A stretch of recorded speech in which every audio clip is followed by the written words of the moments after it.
Hello everyone, today we will do the next chapter of 11th CBSE board. Discovering Tut, the saga continues, written by A.R. Williams. ये story है टट की, जो कि last ruler था Egypt का, और उसकी जो फैमिली थी वो वन ऑफ द फेमस और पावरफुल फैमिली थी इजिप्ट की. उसकी डेथ और उसकी मिस्ट्रीज के बारे में एंड हिस्ट्री ऑफ द टट ये इस चैप्टर में डिस्क्राइब की गई है. चलिए ये चैप्टर देखते हैं. जब टट की डेथ हुई वो जस्ट एक टीनेजर ही था. वो जो था वो लास्ट रूलर था अपनी पावरफुल फैमिली का, जिसने रूल किया था इजिप्ट के ऊपर. उसकी डेथ पे उसको गोल्ड के साथ कवर करके अच्छे से गोल्ड के साथ भर के दफनाया गया था, और उसके बारे में सब लोग भूल गए थे उसके बाद में. Since the discovery of his tomb in 1922, जब तक जो कार्टर था उसने उसकी टॉम को डिस्कवर नहीं किया था 1922 के अंदर, तब जाके दोबारा से उसकी जो इन्वेस्टिगेशन थी शुरू हुई. और हर कोई जो था वो मॉडर्न वर्ल्ड ये स्पेकुलेशन कर रहा था, गैसेस कर रहा था कि इस यंग किंग को क्या हुआ होगा, मीन्स इसकी जो डेथ थी उसका रीज़न क्या हुआ होगा. और सब लोगों का गैस यही था कि मर्डर जो था वो जो एक्सट्रीम पॉसिबिलिटी है इसकी डेथ की इतनी कम एज के अंदर वही हो सकती है. अब आफ्टर 80 ईयर, वो जो फर्स्ट डिस्कवरी हुई थी ना 1922, आफ्टर 80 ईयर दोबारा से इसकी मम्मी को बाहर निकाला गया ताकि इसको एक सिटी स्कैन के थ्रू लेके जाया जा सके, ताकि न्यू क्लूज मिल सके इसकी लाइफ और डेथ के बारे में, कि इसकी जो डेथ थी उसका रीज़न क्या हो सकता है, कि क्यों एक इतनी छोटी एज में उसकी डेथ हो सकी थी. लेकिन जब इसकी मम्मी को वहाँ से निकाला गया, यहाँ पे एशियंट इजिप्टियन सिमेट्री जिसको कि वैली ऑफ द किंग्स कहा जाता है, यहाँ पे इसकी टॉम थी, इसकी मम्मी को रखा गया था. तब एक स्ट्रेंज चीज़ हुई, जो एंग्री विंड थी वो स्टार्ट हो गई वहाँ पे. डस्ट ही डस्ट जो थी वो चारों तरफ शुरू हो गई. तो ये एक तरह का शायद कोई साइन होगा जो उस टाइम पे था. उस टाइम इट वाज 6 PM 5 जनवरी 2005, और जो वर्ल्ड की मोस्ट फेमस ममी थी उसको सिटी स्कैनर के अंदर डाला गया, ये इन्वेस्टिगेट करने के लिए, ताकि जो मेडिकल मिस्ट्रीज थी जिससे ये पता चल सके कि ये जो यंग रूलर था वो कैसे मरा होगा. क्योंकि यही चीज़ें जो है, जो फोरेंसिक एक्सपर्ट हैं, फोरेंसिक डिटेल्स हैं, वो इस चीज़ को अच्छे से स्टडी कर सकती हैं. वो किंग जिसकी डेथ जो थी around more than 3300 years ago हुई थी. जब टूरिस्ट को पता चला उसकी टॉम के बारे में कि वो चीज़ जो है उसको दोबारा से निकाल रहे हैं, तो जो टूरिस्ट थे वो वहाँ पे जो थे सारे के सारे उसको रिस्पेक्ट पे करने के लिए वहाँ पे आए. 26 फीट अंडरग्राउंड वो जगह थी, यहाँ पे उसकी टॉम रखी हुई थी. जब वो वहाँ पे आए तो बहुत सरप्राइजिंगली जो वहाँ पे वॉल पेंटिंग्स हुई थी, म्यूरल्स थे, उसको उन्होंने ऑब्जर्व किया. और लास्टली वो वहाँ पे भी आए और उन्होंने पेयर किया जो टट का गाइल्डेड फेस था, वो जो कवर्ड फेस था, वो जो कॉफिन था, उन्होंने उसको भी रिस्पेक्ट देने के लिए वहाँ पे भी देखा. कुछ विजिटर जो थे वो उस टाइम पे अपनी गाइड बुक्स को रीड कर रहे थे, और कुछ विस्परिंग कर रहे थे, और कुछ जो थे वो बिल्कुल साइलेंटली कर रहे थे. शायद वो इस चीज़ के ऊपर पॉन्डर कर रहे थे, सोच रहे थे कि टीन एज के अंदर इसकी अनटाइमली डेथ क्यों हुई. और कुछ जो थे वो शिवर कर रहे थे डर के मारे में, क्योंकि जो ममीज़ हैं अगर उनकी टॉम को निकाला जाए तो ये माना जाता है कि निकालने वाले के ऊपर कोई कर्स जो है या कुछ मुसीबत जो है वो आती है. तो कुछ इन गैसेस की वजह से डर भी रहे थे. जो जाही हवस थे, Secretary General of Egyptian Supreme Council of Antiquities, उन्होंने ममी को क्लोजली ऑब्जर्व किया और क्या बताया कि जो ममी थी it is in very bad condition because of what Carter did in 1920s. 1922 में जब कार्टर ने उसको निकाला था ना, और जो भी उसने ममी के साथ किया उसकी वजह से उसकी कंडीशन जो थी वो बहुत बुरी थी. और उसने क्या किया था, पहले कार्टर के बारे में जान लें. हावर्ड कार्टर जो था वो एक ब्रिटिश आर्कियोलॉजिस्ट था जिसने 1922 में बहुत मेहनत के बाद जो थी वो टट की जो टॉम थी उसको सर्च किया था. जो इसके कंटेंट थे वो अभी तक के भी, मतलब जो टट की कॉफिन के कंटेंट थे वो अभी तक की जो रॉयल कलेक्शन है, रिचेस्ट रॉयल कलेक्शन आप इसको कह सकते हो, जो उस किंग की लीजेंड के अंदर अभी भी जो है वो सेव है. मतलब उस टाइम के ऊपर जब डेथ होती थी तो बहुत सारी चीज़ें जो थी वो साथ में लाइक गोल्ड एट्सेट्रा भी देते थे. वो चीज़ों को किसी को भी नुकसान नहीं पहुंचाया कार्टर ने. टट जो था तब विश्वास था एक कि आफ्टर लाइफ भी कुछ चीज़ों की ज़रूरत पड़ती है, या फिर जब रीबर्थ होता है तो उस विश्वास के लिए जो उस टाइम के ऊपर जिनको दफनाया जाता था उनके साथ में डेली चीज़ जो यूज़ की चीज़ें होती थी वो भी जो थी दफनाई जाती थी। टट के साथ भी ऐसा ही किया गया। उसकी बॉडी के साथ board game, bronze razor, linen undergarment, cases of food and wine, ये सब दफनाए गए थे। ये सब करने के बाद कार्टर ने जो थी अपनी इन्वेस्टिगेशन शुरू की, जो 3 नेस्टेड कॉफिन था उसका। जब उसने फर्स्ट कॉफिन खोला, जो फर्स्ट नेस्टेड कॉफिन था, तो उसको वहाँ पे एक श्राउड मिला decorated with garland of willow and olive leave, wild celery, lotus petals. ठीक है, तो मतलब ये सारे के सारे जो फ्लावर्स हैं वो मोस्टली मार्च और अप्रैल के मंथ में ही मिलते हैं। तो ये उसने वो गैस किया कि जो इसको बरी किया गया होगा, इसकी टॉम को, वो भी मार्च और अप्रैल के मंथ्स में ही किया गया होगा। जब वो लास्ट जगह पे पहुंचा, लास्ट चीज़ में पहुंचा, तब उसने क्या देखा कि जो टट की मम्मी थी उसको जो था वो जो रिचुअल रेसिन्स होता है उसके साथ जो था वो चिपकाया हुआ था। तो वो बिल्कुल एक सीमेंटिंग की तरह पक्का हो चुका था। उसने वो मेंशन भी किया है कि no amount of legitimate force could move them, कि कितनी भी ताकत लगा के जो सॉलिड गोल्ड कॉफिन था ना उसका, उसके साथ उसकी जो मम्मी थी वो चिपकी हुई थी, और जितनी भी ताकत लगाई थी उसको लगाने के बाद भी उसको उससे अलग नहीं किया जा सकता था।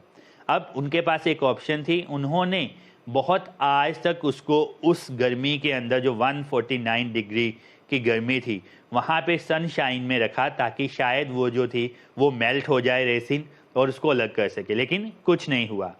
अब जो कंसोलिडेटेड मटेरियल था, अब उसको श्योर था that it has to chiselled away, कि इसको काट के ही निकालना पड़ेगा from beneath the limbs and trunk before it was possible to raise the king's remain, ताकि जो किंग के रिमेन हैं उसको जो है वो अच्छे से इन्वेस्टिगेट किया जा सके और उसके साथ क्या कुछ था वो सारी चीज़ों को देखा जा सके। तो उसके पास वही एक ऑप्शन बची थी। और वो ऑप्शन क्यों थी?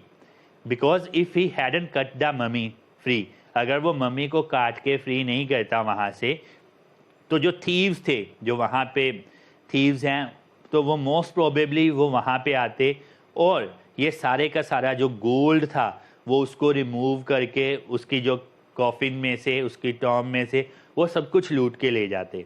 तो इसलिए बहुत ज़रूरी था कि उसको निकाल के उसको इन्वेस्टिगेट करके दोबारा से उसकी जगह पे सेफली रखा जाए। अब उसको सेपरेट करने के लिए जो कार्टर के मैन थे, what they did, they remove the mummies head and severed nearly every major joint. Once they had finished, they reassembled the remains on a layer of sand in a wooden box with padding that concealed the damage. The bed where Tut now rests.